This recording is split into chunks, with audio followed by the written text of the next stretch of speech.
Bonjour et bienvenue dans cette nouvelle vidéo intitulée « Guerre au Moyen-Orient ».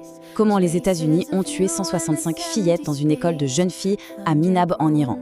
Si tu es nouveau sur la chaîne, je suis Kevin Panafrica et je fais des vidéos pour comprendre le monde dans tous ses états. Donc n'oublie pas de t'abonner et de me dire dans les commentaires le pays dans lequel tu regardes cette vidéo. C'est parti. 165. Ce n'est pas juste un chiffre. Derrière ce nombre, il y a 165 vies, 165 avenirs fauchés. C'est l'histoire que ce chiffre raconte.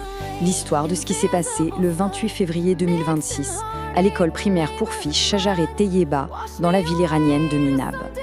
Alors, revenons aux faits. Les faits bruts, ce que personne ne peut contester. L'école Shajaret Tayeba, c'est un établissement pour filles. Et c'est important de noter, les images satellites le confirment. Depuis 2016, un grand mur d'enceinte sépare très clairement l'école de la base navale qui se trouve à côté. Ce n'était donc pas une cible militaire, c'était une école pleine d'enfants. Regardons la chronologie de cette matinée d'horreur. À 10h, le personnel de l'école sent que quelque chose ne va pas et commence à appeler les parents pour qu'ils viennent chercher leurs enfants. C'est une évacuation préventive, un peu dans la panique. Un quart d'heure plus tard, à 10h15, l'ordre officiel du gouvernement tombe. Toutes les écoles du pays doivent fermer. Mais c'est déjà trop tard. À 10h45, en plein milieu de cette évacuation chaotique, un missile s'écrase sur l'école. Le toit s'effondre sur les salles de classe. Le coût humain, vous le voyez, est absolument effroyable. Les rapports, notamment ceux de l'UNICEF et d'Amnesty International, sont formels. La grande majorité des victimes, ce sont des petites filles. Des fillettes entre 7 et 12 ans, tuées dans leur salle de classe ou alors qu'elles essayaient de s'enfuir. À peine les secours arrivaient sur place qu'une deuxième guerre commençait. Une guerre de l'information. La confusion, les déclarations contradictoires, tout ça a inondé les médias dans les premières heures.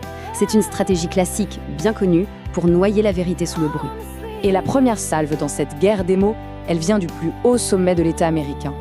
Le 7 mars, soit quelques jours après le drame, le président Donald Trump prend la parole et pointe un doigt accusateur sur l'Iran.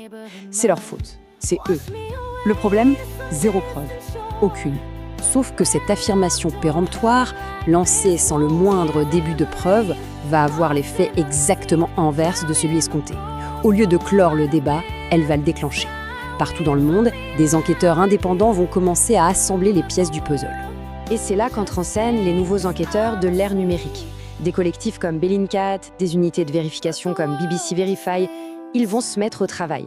Leur méthode ? Le renseignement en source ouverte, c'est-à-dire utiliser des données publiques accessibles à tous pour trouver les réponses que les gouvernements essaient de cacher.